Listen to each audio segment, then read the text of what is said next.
자, 지금 86페이지입니다. 24번부터 또 보겠습니다.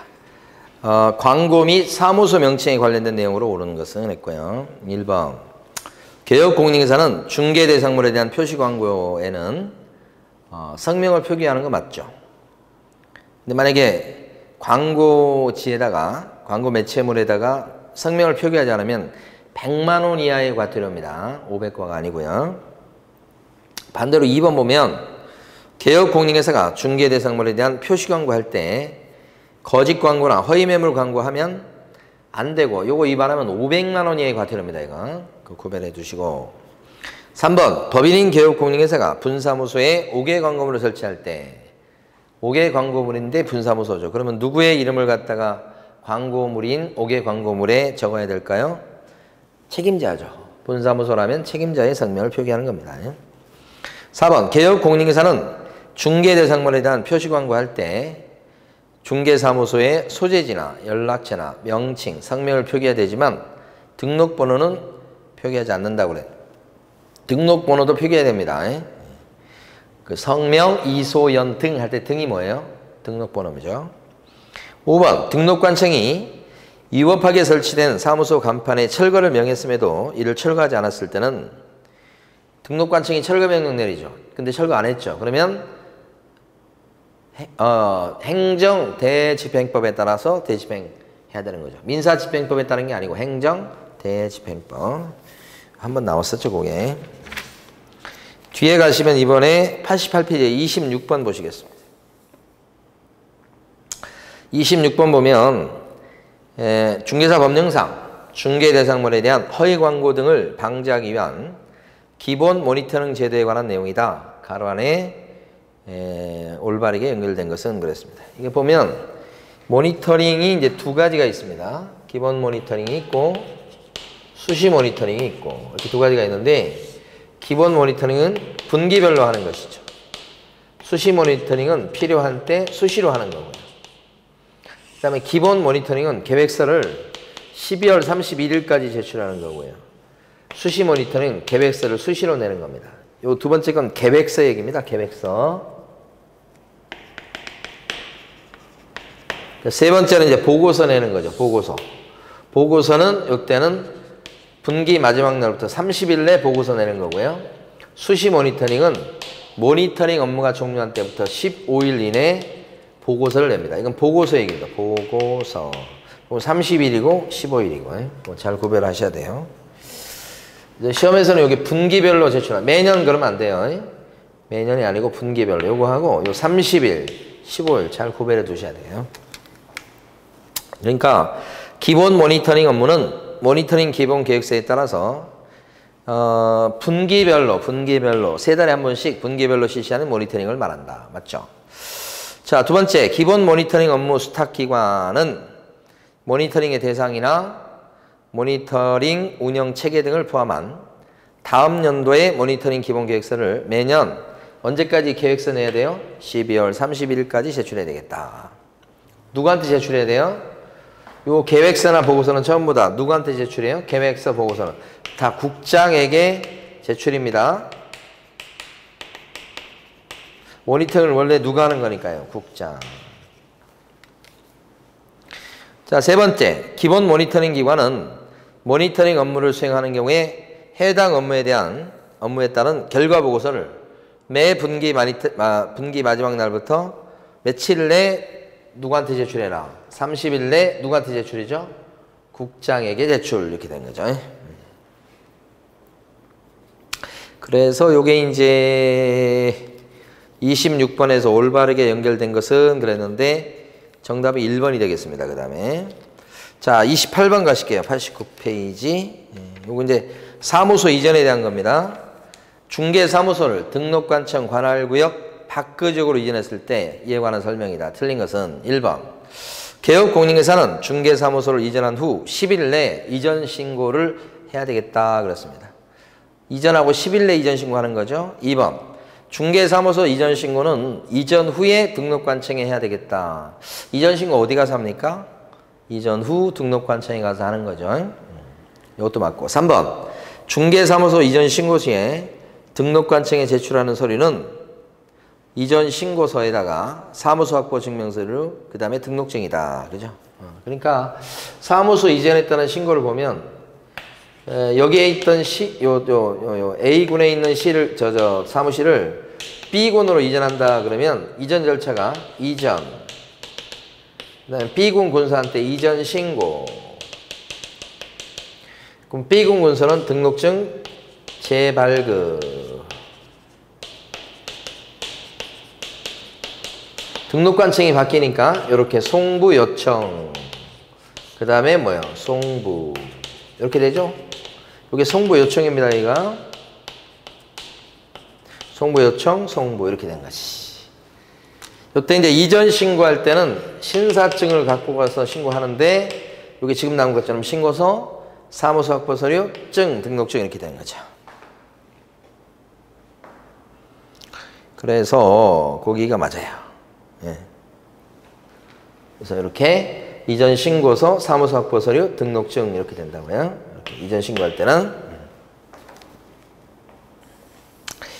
그 다음에 4번 등록관청은 이전 신고 시에 받은 등록증의 주소를 변경하여 재교부할 수 있다. 이건 등록관청이 바뀌는 경우잖아요.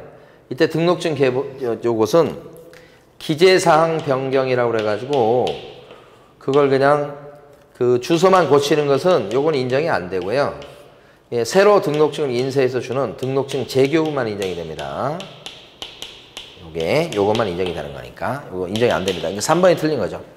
4번이 틀린 거죠. 그 다음에 5번 서류 송부 요청을 받은 이전 전 등록관청은 이 송부 요청에 따라서 이게 송부하는 서류가요. 대신 중학교 1학년으로 송부해라 이렇게 한다고 그랬죠. 요게 등록대장, 요게 등록 신청 서류, 진행 중인 행정처분 서류, 그 다음에 최근 1년간 받은 행정처분 서류 이렇게 네 가지예요. 그래서 거기 보면 등록 대장이 있고요. 등록 신청 서류 들어가고요. 최근 1년 이내 행정처분 서류. 그건 이제 진행 중인 거 하고 그 다음에 1년간 받은 거하고 두 가지가 들어갑니다. 그 다음에 이전 후 등록관청에 송부해야 되겠다. 당연히 이전 후 등록관청 여기다 송부하는 거죠. 틀린 건 4번이었고요. 30번 가시겠습니다.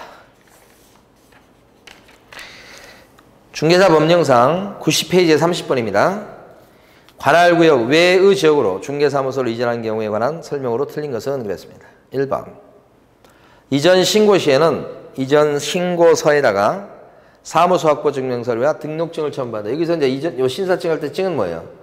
등록증이죠. 등록증을 첨부해라. 사무소 확보 서류에다가 등록증 이렇게 되죠.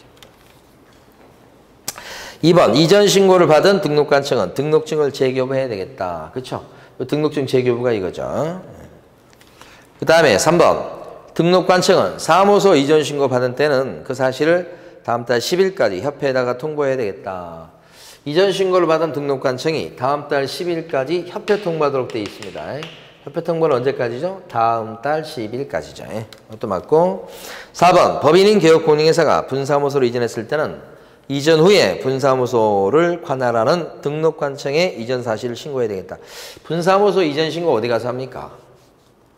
주된 사무소 소재지 관할 등록관청에 가서 하지요. 그러니까 분사무소 이전 신고도 주된 사무소 소재지 관할 등록관청에 가서 한다는 거죠. 4번 틀렸죠?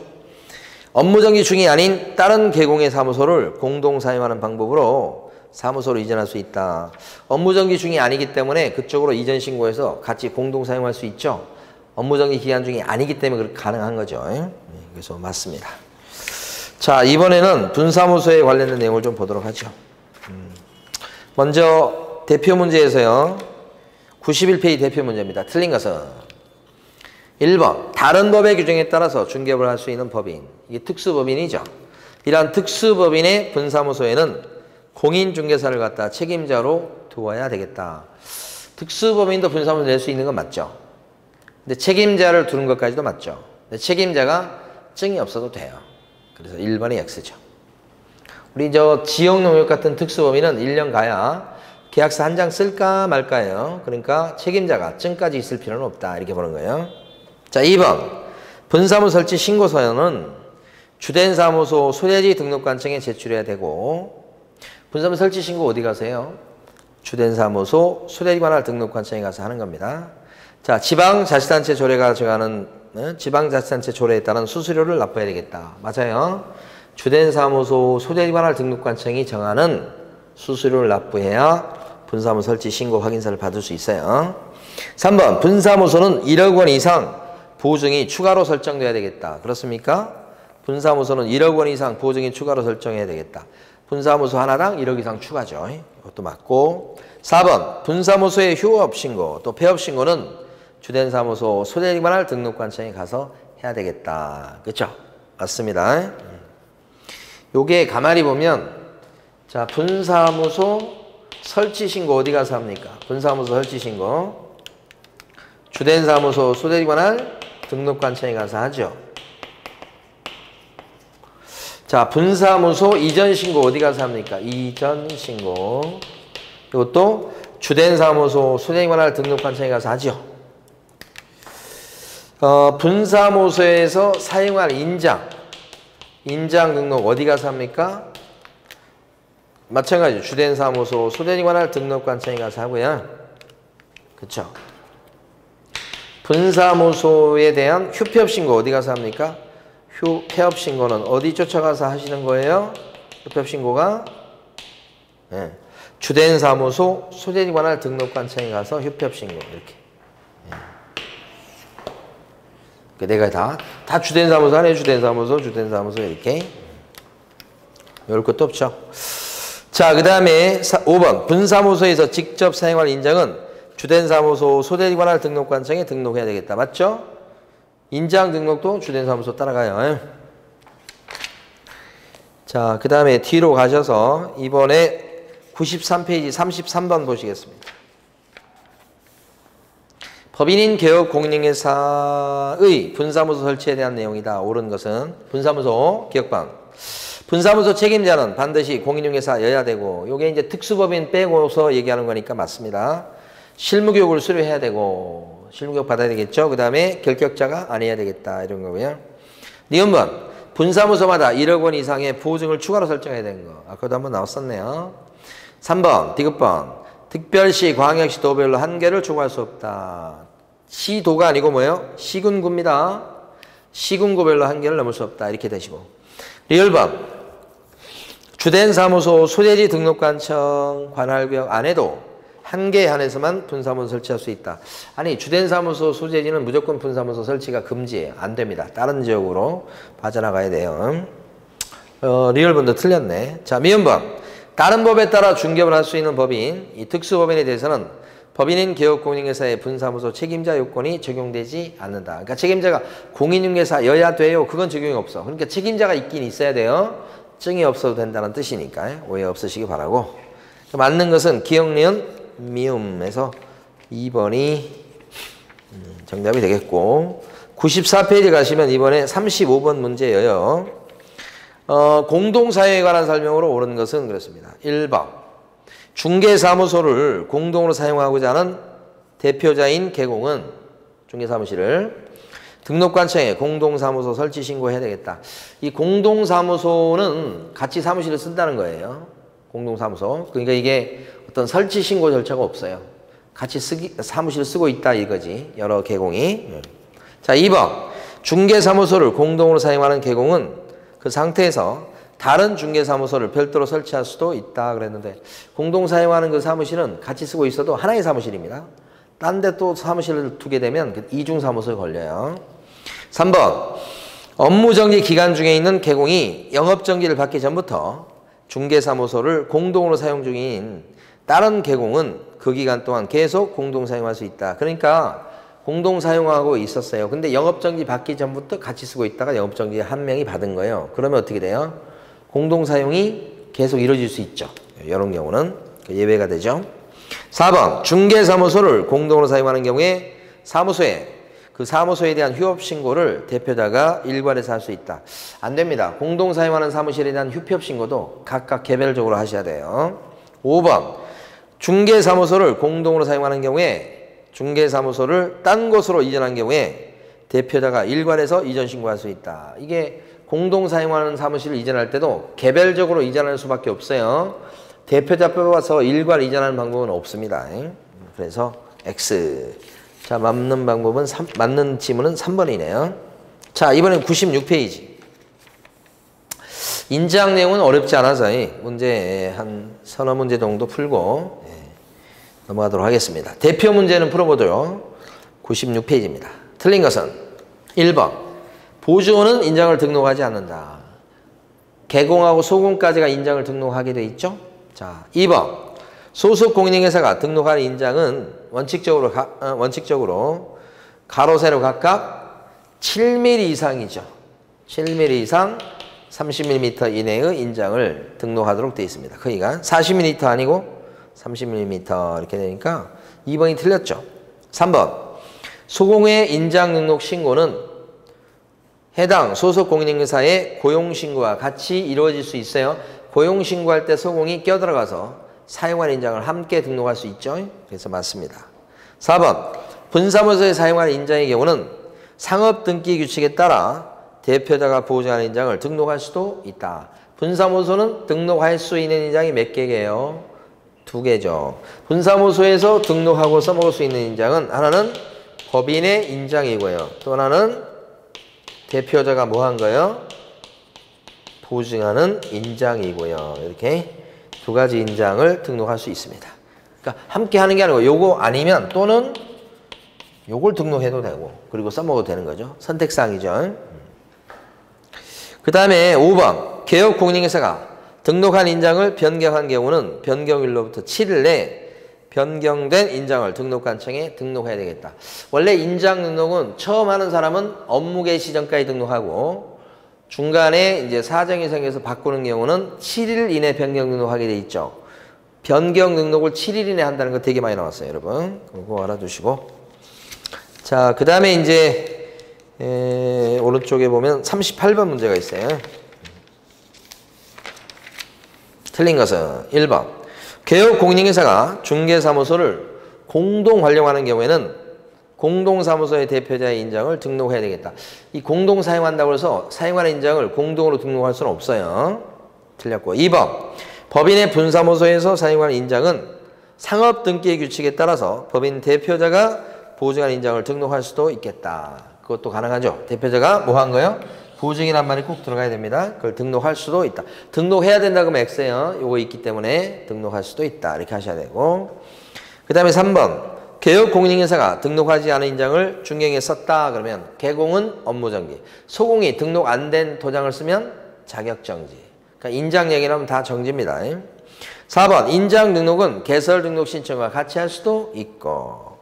우리 사장님 얘기죠. 개공. 5번. 인장 등록은 전자문서로도 가능하고. 그죠? 틀린 것이 여기서 1번이었네요. 저 뒤에 99페이지 가면 41번 문제가 있습니다. 99페이지에 인장에 관한 설명으로 옳은 것은 했습니다. 1번. 분사무소에서 사용할 인장의 경우는 인감증명법에 따른 대표자의 인장을 등록해야 되겠다. 인감증명법에 따른 대표자의 인장 자체가 다 틀렸어요. 상업등기 규칙에 따른 법인의 인장이거나 또는 대표자가 보증하는 인장 둘 중에 하나를 선택해서 등록할 수 있는 겁니다. 대표자 인장이 아니고요. 대표자가 보증하는 인장 이렇게 나와야 돼요. 2번. 공인회사인 개공이 등록해야 될 인장은 그 크기가 가로 세로 각각 7mm 이상 그 다음에 30mm 이내죠. 아까? 그 다음에 3번. 개업 공인회사는 소공, 보조원에 대한 고용신고와 같이 인장을 등록할 수도 있죠. 근데 해야 된다 그러면 옳지 않겠고요. 4번. 개업공인회사 및 소속공인회사의 인장 등록은 전자문서한 방법으로 가능하다. 전자문서로 인장 등록할 수 있죠. 그 다음에 5번. 부칙사의 개공은 인장 등록할 의무가 없다. 아니요. 부칙사의 개공이나 공인중개사의 개공이나 소공은 가족관계 등록부 주민등록표에 기재된 성명이 나타난 인장을 등록해야 됩니다. 그게 인감도장이든 막도장이든 본명이 새겨진 도장을 등록하도록 돼 있어요. 그러니까 부칙개공도 인장 등록하셔야지. 그러니까 여기서 옳은 것은 4번요. 98페이지 보면 40번 문제를 마지막으로 하겠습니다. 옳은 것은 했습니다. 1번. 분사무소에서 사용하는 인장의 경우는 상업 등기 규칙에 따라 법인 대표자가 보증하는 인장을 등록해야 되겠다. 어때요? 맞죠? 대표자가 보증하는 인장을 틀렸어요. 대표자가 보증하는 인장을 등록할 수 있다고 하셔야 됩니다. 틀렸고 2번 공인인사인 개공이 등록해야 될 인장은 크기가 가로 세로 각각 몇 미리? 7mm 이상 30mm 이내인 인장이 돼야 되겠다. 10mm 이상이 아니고 뭐요? 7mm 이상 30mm 이내 이렇게. 3번 개업 공인인사는 소공, 보존에 대한 고용신고와 같이 인장을 등록할 수가 있다 그랬습니다. 개공은 소공, 보존에 대한 고용신고 할 때 사용하는 인장을 같이 등록할 수가 없다면 틀리고요. 등록할 수 있다. 등록할 수도 있겠어요. 그 다음에 4번 분사무소에 사용하는 인장은 주된 사무소 소대기관할 등록관청에 등록해야 되겠다. 맞고요. 5번 개업 공인인사가 업무 개시 전까지 중개행에 사용하는 인장을 등록하지 않으면 100만 원 이하의 과태료를 처한다 그렇습니다. 중개행에 사용하는 인장을 등록 안 했다 그러면 업무 개시 전까지 업무정지 사유죠. 그렇죠? 예, 그러니까 개공이 인장을 등록 안 하면 업무정지, 소공이 인장을 등록 안 하면 자격정지 그렇게 봐야 됩니다. 그래서 그것도 100만 원 이하의 과태료라고 해서 틀렸죠? 40번의 정답은 4번이죠. 이번 시간에는 표시광고부터 해가지고요. 여기 인장 등록까지 알아봤습니다. 자, 풀어본 문제들을 다시 풀어보시면서 여러분 복습을 꼭 해주시고 문제를 반복해서 많이 풀어본 게 중요합니다. 모든 문제를 푸는 것보다는요. 반복해서 여러 번 풀어보시기 바랍니다. 자, 수고 많으셨습니다.